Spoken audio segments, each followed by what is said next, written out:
दोस्तों नमस्कार। दोस्तों आज हम नाइन्थ पार्ट ऑफ वीडियो करने जा रहे हैं। इसके अंदर जो कंसेप्ट है कंपाउंड इंटरेस्ट से मिलता जुलता कंसेप्ट है, लेकिन इसका नाम चेंज किया हुआ है, नेम चेंज किया हुआ है, ग्रोथ एंड डेप्रिसिएशन। पहले मैं आपको ग्रोथ का मीनिंग बता देता हूँ।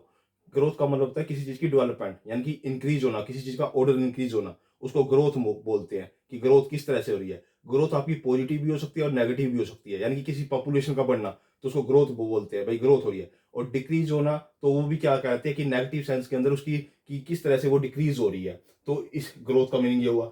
डेप्रिसिएशन का मीनिंग क्या होता है, जब आप सपोज करो कोई चीज लेके आते हो, आप अपनी बाइक लेके आते हो, कार लेके आते हो, या कोई मशीन लेके आते हो, आप कोई कंपनी बनाते हो, इंडस्ट्री बनाते हो, तो मशीन लेके आते हो। उसकी 2 साल के बाद जो वैल्यू होगी वो डेप्रिसिएशन भी होगी, क्योंकि उसके मूल्य कम होगा, तो उसको बोलते हैं डेप्रिसिएशन। ठीक है ना। और इसी तरह से ये कंसेप्ट उसके साथ जुड़ा हुआ है। लेकिन इसका जो कंसेप्ट है, जो फॉर्मूले हैं, जो रूल्स और रेगुलेशन है, बिल्कुल सेम वैसे है जैसे कंपाउंड इंटरेस्ट को हम करते थे। आप बड़े ध्यान से इनको रूल को देखना। फिर मैं इनको इनके जो ये क्वेश्चन ये दे रखे हैं आपको 4 फॉर्मूले। चारों फॉर्मूले के 4 क्वेश्चन दिए हुए हैं। मैं चारों टाइप्स के चारों क्वेश्चन को आपको नेक्स्ट वीडियो में बताने जा रहा हूँ। पहले इस फॉर्मूले को आप देख लीजिए, माइंड में सेट कर लीजिए, समझ लीजिए, क्योंकि समझना बहुत जरूरी होता है। आप केवल क्रैमिंग मत कीजिए, अंडरस्टैंडिंग कीजिए। कंसेप्ट को डीपली से पढ़िए, उसको स्टेटमेंट को पढ़िए, फिर उसको कंसेप्ट को अंदर से उसको एनालिसिस कीजिए, तब वो माइंड में आपके प्रॉपर सेट होता है। तो ऐसे नहीं कि आपने केवल रट्टाफिकेशन कर लिया, किसी ने टीचर ने बताया, किसी ने क्लासमेट ने बताया, किसी ने भी आपको गाइड किया, तो आपने सिंपल उसको पढ़ा और रट्टाफिकेशन किया, फिर आप 2 दिन बाद उसको भूल जाओगे, 3 दिन बाद भूल जाओगे।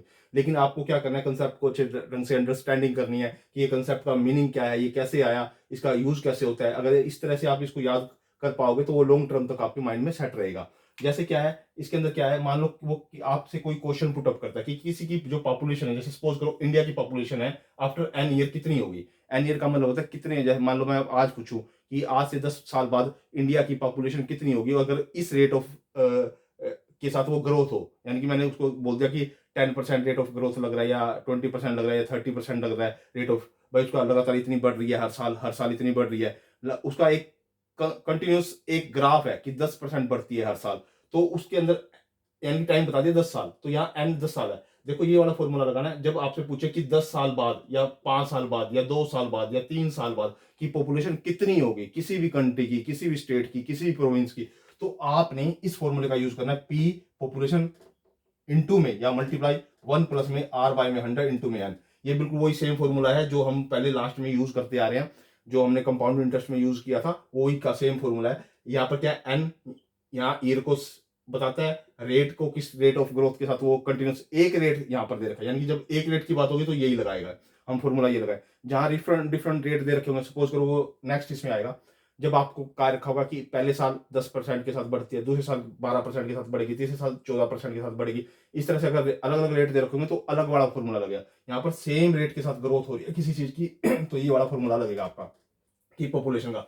और ये देखो ये आफ्टर लगा हुआ है, आफ्टर के लिए आपने ये चीज यूज करनी है। अगर यहाँ पर आफ्टर की जगह बिफोर दे देगा, इस चीज बिफोर या एगो दे देगा, यानी पहले, पहले एन ईयर पहले पॉपुलेशन कितनी होगी, भाई कितनी थी, भाई कितनी थी, वो पूछेगा। एगो का मतलब पहले की तरफ, ये पहले कितनी थी। तो आपको वो क्या करना है, पी को ऊपर ही रखना है पॉपुलेशन को, और उससे ये जो है ना इसको डिवाइड कर देना है, क्योंकि पॉपुलेशन अब होगी। तो ये निकालना है कि उस समय कितनी थी, 5 साल पहले कितनी थी या 7 साल पहले कितनी थी, उससे उस पॉपुलेशन को डिवाइड करोगे तो ही तो आएगा ना वो, तो ही तो आएगा। ये 2 फॉर्मूले, यानी कि आफ्टर का और एगो का, इसको याद रखना। एगो का मतलब डिवाइड में करना है पॉपुलेशन के, और जो ईयर है उसको मल्टीप्लाई करना है, ये याद रख लेना भाई किस रेट ऑफ ग्रोथ के साथ कर रही है, यानी कि दो आपको दोनों का दोनों कंसेप्ट क्लियर हो गया। अब ये कहता है कि यहाँ पर तो सेम रेट ऑफ के साथ ग्रोथ हो रही थी, या सेम रेट ऑफ के साथ पहले वाली क्या थी, भाई बताओ 5 साल पहले क्या थी, या 10 साल पहले क्या थी, या 3 साल। अब यहाँ पर रेट है जो फर्स्ट ईयर का वो अलग दे रखा है, रेट है जो सेकंड ईयर का वो अलग दे रखा है। तो यहाँ पर जो फॉर्मूला बन जाएगा वही बन जाएगा, रेट को चेंज कर दो, केवल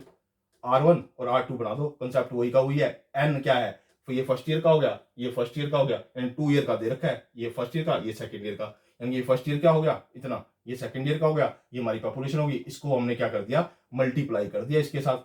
आई बात समझ, ये हमारे पास मल्टीप्लाई हो गया। जब डिफरेंट डिफरेंट रेटों के साथ बढ़ेगी तो हमने ये वाला फॉर्मूला यूज करना है आपने, ये वाला, यानी पी मल्टीप्लाई बाई 1 प्लस में R1 बाई में 100 इंटू में 1 प्लस में R2 बाई में 100। इसको दोनों को, यानी ये फर्स्ट ईयर का, ये सेकंड ईयर का, और इसको पॉपुलेशन में मल्टीप्लाई कर दिया, और ये आफ्टर का फॉर्मूला है हमारे पास, आफ्टर 2 ईयर कितनी पॉपुलेशन होगी तो हमने ये करनी है। और आफ्टर की जगह वो बिफोर का देता है, आफ्टर की जगह एगो कह देता है, तो इन दोनों से इसको क्या कर देना, पी को डिवाइड कर देना। बात समझ में आ रही? रेट अलग अलग दे रखा हो तो पी से इसको डिवाइड कर देना, दोनों को डिवाइड कर देना, तो यहाँ आफ्टर की जगह एगो का फॉर्मूला बन जाएगा। इतना माइंड लगा के चलना, ठीक है ना, इतना माइंड अंडरस्टैंडिंग करके चलना कि जब वो आपसे एगो के बारे में पूछेगा तो इन दोनों से इसको क्या करेगा, डिवाइड करेगा। 2 ईयर के बारे में बता रहा हूँ, ये फर्स्ट ईयर, ये सेकंड ईयर। अगर थर्ड ईयर होगा फिर वही रेट ऑफ इंटरेस्ट यहाँ पे R3 लगा देना, R4 लगा देना, R5 लगा देना। इसी तरह से अलग अलग रेट दे रखे हो, हर साल के अलग अलग दे रखे हो, तो आप ये बढ़ते चले जाएंगे आगे, ठीक है ना। फिर ये जैसे ही आपको ये 2 फॉर्मूले क्लियर हुए, तो इसके बाद तीसरा आ जाओ कि वो कहता है कि ये तो हो गया इंक्रीज की एक बात थी, कि इंक्रीज के समय की बात थी। अब वो कहता है किसी चीज की डिक्रीज होना, जो अगला कंसेप्ट है वो डिक्रीज होना। डिक्रीज का मतलब होता है कि आपका कम होना, पॉपुलेशन आर रेट पे किसी चीज की कम हो रही है। अगर कम हो रही है, मान लो मैं ये कह रहा हूं कि अगले साल, आज इंडिया की पॉपुलेशन 1 करोड़ है, तो अगले साल 90 लाख रह जाएगी। तो इस तरह से मैं कह रहा हूं अगले साल 80 लाख रह जाएगी, उससे अगले साल 70 लाख रह जाएगी। इस तरह से मैं बताता जा रहा हूं कि एन ईयर के आफ्टर वो कितनी पॉपुलेशन रह जाएगी। डिक्रीज करने के लिए बोल रहा हूं भाई, डिक्रीज होती जा रही है कोई चीज, तो डिक्रीज के लिए क्या करना है, यहाँ प्लस था ना इंक्रीज के लिए, देखो यहाँ प्लस था इंक्रीज के लिए, याद रखो, तो यहाँ क्या आ जाएगा, माइनस आ जाएगा आफ्टर के लिए, यानी कि यहाँ मल्टीप्लाई होगा। और अगर एगो की पूछेगा कि इस रेट ऑफ इंटरेस्ट के साथ वो क्या हो रही थी, कम हो रही थी, तो उसके लिए यहाँ डिवाइड में हो जाएगा, यानी कि इसको इससे क्या कर देंगे, डिवाइड कर देंगे, पी को इससे पूरे वाले को डिवाइड कर देंगे। मल्टीप्लाई कब करना है, जब एन आफ्टर की बात करता हो, एन आफ्टर की बात करेगा तो इसको पी के साथ मल्टीप्लाई करेंगे, और एन ईयर एगो की बात करता हो तो इस पी को इस वाले से डिवाइड करेंगे, यानी कि जस्ट इतना याद रखना है। और डिक्रीज में हमेशा क्या आएगा, माइनस आएगा, इंक्रीज में हमारा प्लस आ रहा है, इस बात को याद करके चलो, इसको बात को याद करके चलो, ठीक है ना। प्लस यानी किसी की प्लस होना तो प्लस ही करेंगे, अगर किसी को माइनस होगा तो माइनस होगा, किस रेट से वो माइनस हो रहा है तो हमें पता नहीं है, 1 से हम माइनस कर रहे हैं। और ये डिवाइड इसलिए कर रहा है क्योंकि एगो की पूछ रहा है, ये हमारे साथ आफ्टर की पूछ रहा है, तो आफ्टर के लिए हम मल्टीप्लाई करते हैं और एगो के लिए हम डिवाइड करते हैं, जैसा कि ऊपर मैंने बताया। अब आ जाओ इसका जो फोर्थ कंसेप्ट है, फोर्थ कंसेप्ट में क्या कहता है, डेप्रिसिएशन। डेप्रिसिएशन मैंने आपको बताया किसी वैल्यू मशीन की कम होना, किसी वैल्यू का मशीन का कम होना कि एन ईयर आफ्टर उसकी वैल्यू कितनी रहेगी। तो केवल इसमें वी का फर्क आता है, आप मेरे को यहाँ पे पी आता है, यहाँ वी आ जाएगा, वी मल्टीप्लाई 1 माइनस में आर बाई में 100। यहाँ माइनस क्यों आया, माइनस का मतलब समझो आप, क्योंकि माइनस इसलिए आ रहा है क्योंकि किसी चीज की कमी हो रही है, डिक्रीज हो रहा है, तो माइनस आ रही है। अगर मैंने आज कोई नई स्कूटी ली, नई कार ली, तो 5 साल बाद उसकी वैल्यू कम ही होगी ना, तो वो माइनस करेंगे ना, ये याद रखो आप। और ये तो नहीं है बढ़ जाएगी वैल्यू, वो बढ़ेगी नहीं, वो कम होगी। यहाँ पे आप इसको प्रॉपर्टी से इंक्रीज मत करना कि प्रॉपर्टी की वैल्यू बढ़ती है, वो गोल्ड की वैल्यू बढ़ती है, तो वो हम दूसरे वे में करेंगे, दूसरे क्वेश्चन को दूसरे वे में करें। यहाँ पर हम केवल वैल्यू ऑफ मशीन की बात कर रहे हैं, इस बात को याद रखना आप।